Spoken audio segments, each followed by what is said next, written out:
You're looking at a new type of FBI poster. It's called the Most Wanted Fraudsters list. These people have already been caught, and the FBI is cracking down big time to reel in more people and to take back stolen possessions. We're getting cars, we're getting jewelry, we're getting homes, we're getting cash. America, the FBI's most wanted list has been up since 1950.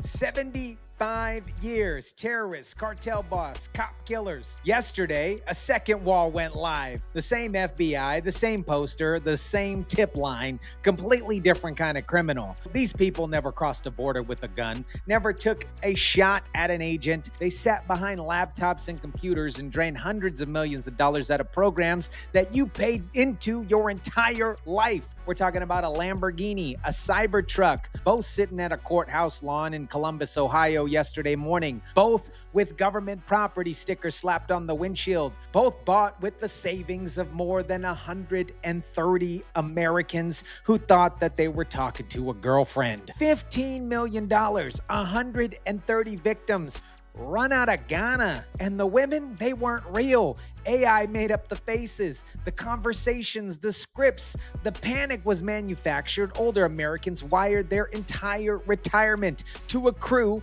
that turned it into supercars, then posed with the keys. But here's what nobody tying that supercar to the new board has figured out yet. The man who flipped that board didn't write a new law to do it. He asked one question on Fox News, cameras rolling.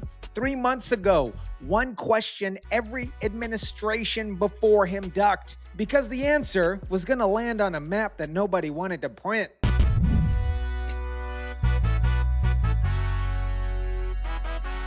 So you have these fraud networks that have set up, and indeed, it is basically like the cartels. What they do is have fraud dens. And Harris, they have people that are on the phones all day long. They get these Medicare numbers, they get these Medicaid numbers, they get insurance numbers, and then they start pelleting the bill back. What is up, guys? TYSON DELACRUZ here. Thank you so much for rocking with me. The most wanted list isn't obviously decoration. It turns into one fact that the FBI has banked on for 75 years. The people around the crook or the mastermind always know where he's at. We're talking about landlords, the cousin, the baby mama drama, and the old business partner who saw that something was off and waited. They waited for a reason to pick up the phone and dial toot, toot, toot, and call somebody. Look, at Minnesota's feeding our future case. We're talking about $250 million pulled out of a federal program meant to feed kids. The first real lead didn't come from an agent. It came from a person who noticed that the same catering van kept pulling up to empty warehouses 6 times a day. No food going in, nobody coming out. One call cracked the entire case open. Take that, put it on a national wall, and that's what Kash Patel switched on yesterday. Listen to the verb that he picks here. I want all Americans to take a look at these most wanted individuals and look at the amounts, the tens of millions and billions of dollars in fraud that they have decimated our societies from. We rely on you. Our best form of information is the American public. Let us know any information. There is no bad piece of information. The only bad piece of information is the one you don't give us. So call 1-800-CALL-FBI or go to FBI.gov and help us apprehend more fraudsters. Rely, not welcome, not appreciate, rely. That is the FBI, you guys, admitting out loud that the crews hide in plain sight, and the Bureau, the FBI, the Bureau is severely outnumbered here. A few thousand agents against 300 million sets of eyes. A guy running a fake Medicaid clinic, his mailman already knows the building was dark. His accountant already knows that the billing numbers can't be real. His old employees already know the appointments actually never happened. Every one of those people was sitting on it, just waiting for a reason. The board is the reason. It says, there's a list. There's a number. We're counting on you to call the number. Now the cars, because that Lamborghini isn't a one-time bit of irony here. It is a pattern that shows up in every big sweep that these task forces have run, all the way back to that C-19 pandemic money. If you want to check out some of those videos, they're on the channel. I might even place one here somewhere above. because we cracked open a lot of them. No more champagne on private jets for these people. No more new cars. No more luxury endeavors and vacations. It's done. We're coming after you wherever you are. Think about all the stuff that we've uncovered recently. And these people literally have been parading around. And it tells you exactly how these people operated. They wanted to be seen. They're driving G-Wagons. They're driving Lamborghinis. They got the private jets. That was the point. Money shoved out the door in 2020 and 2021 with almost absolutely nobody checking. Fake companies that never opened up a door, applications filed under dead people's names, cash wired that same afternoon, and the approval hit. Cashed out, cha-ching. And then they filmed it. The McLarens, they show up on social media accounts. One Bentley ended up in a music video.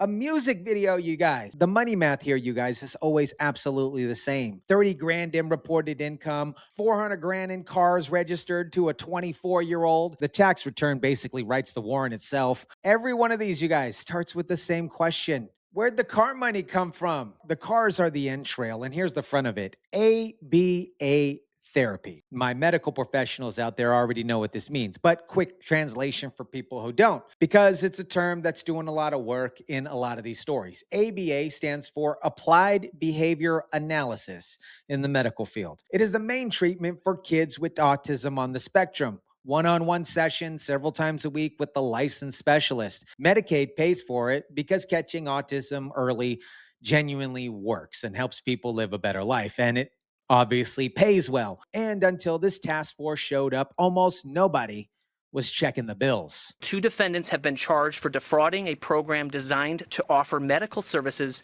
to those with autism spectrum disorder. As alleged, the defendants paid kickbacks to parents who brought their children to autism centers, diagnosed children with autism regardless of medical necessity, and billed for autism services that were never actually provided.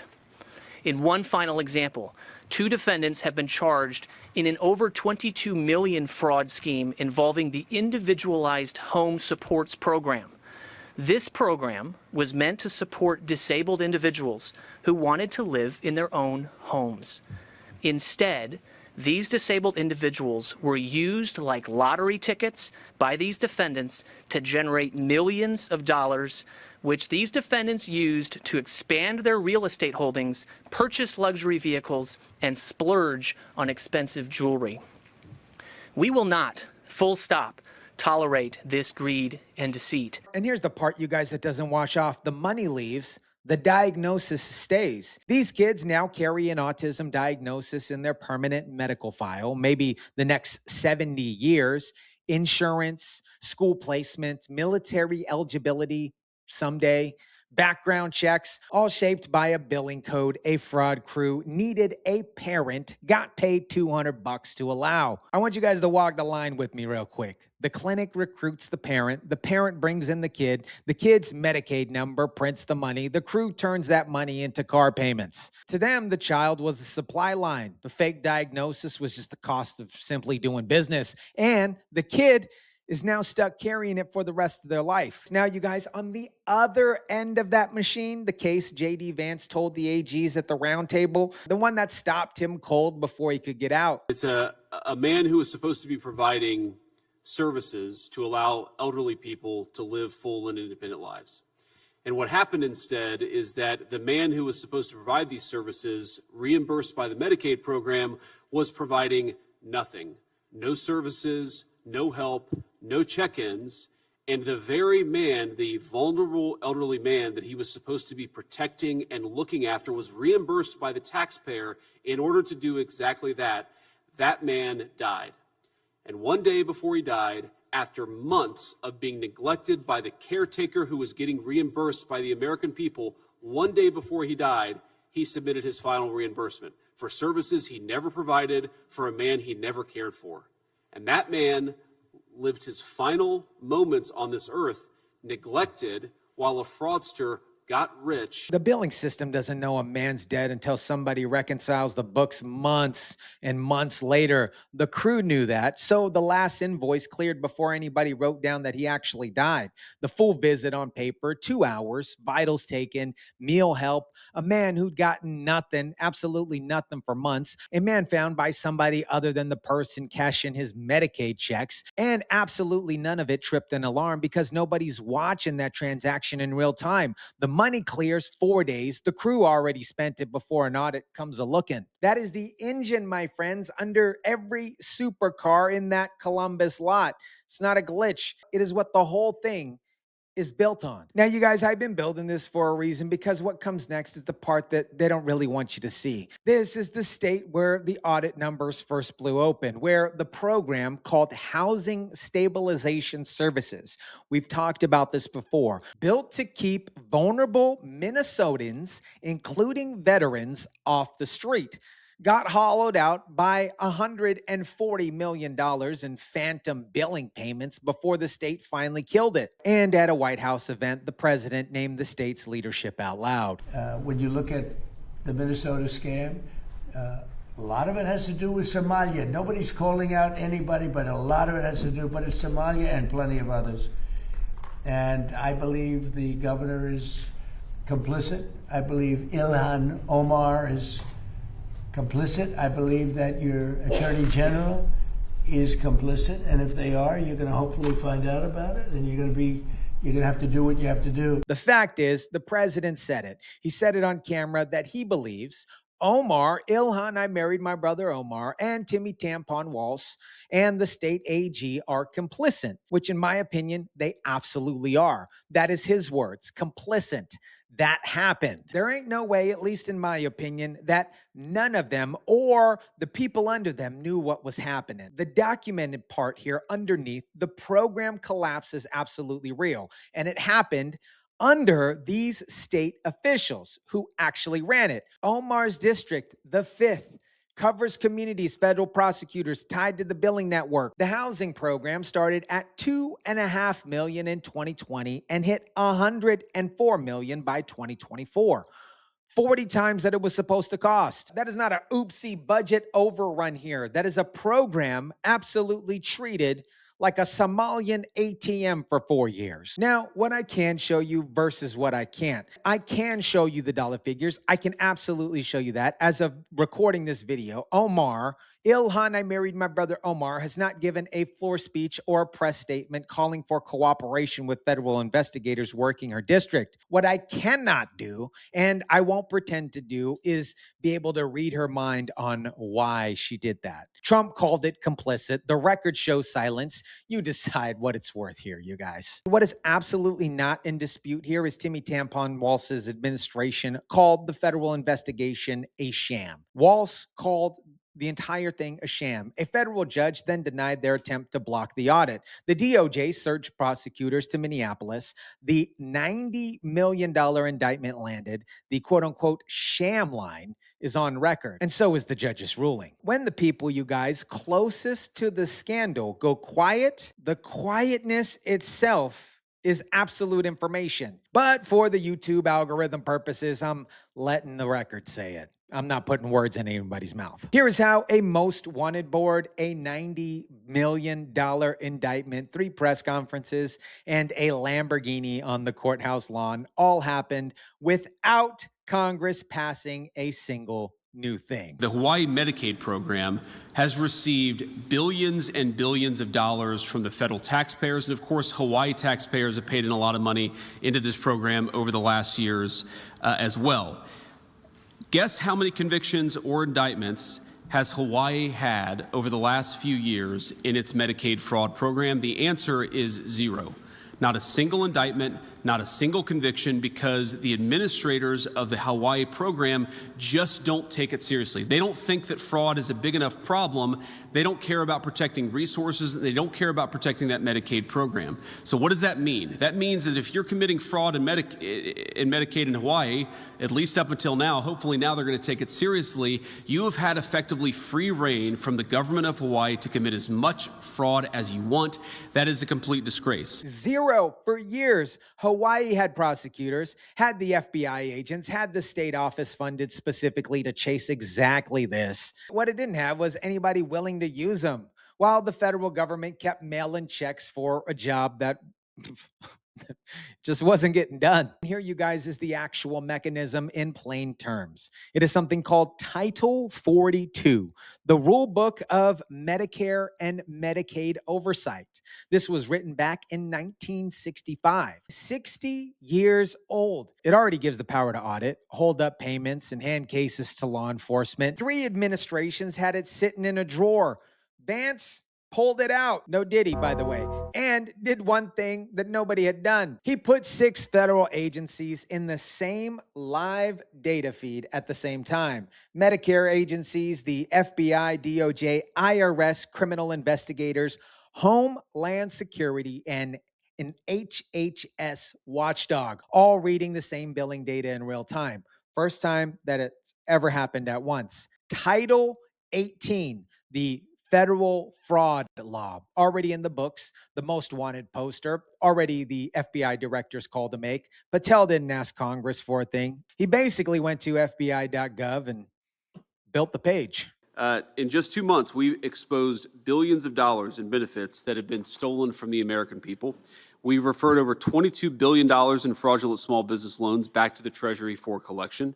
We deferred more than $1.3 billion in fraudulent Medicaid reimbursements that were coming from various states, particularly California. We put a 6-month hold on enrollments for new hospice and home health care providers because so many of the newer hospice providers were not actually providing hospice services, but were just focused on fraud. So we're going to cut that out for a little bit and try to get to a place where we can actually certify that the people providing hospice services are actually providing those very necessary and important services. We've recovered taxpayer funds from the $135 billion stolen after the floodgates were open in the immediate aftermath of COVID. We have found $6.3 billion in suspected fraudulent government contracts, which were mostly awarded during the last administration, and that has stopped.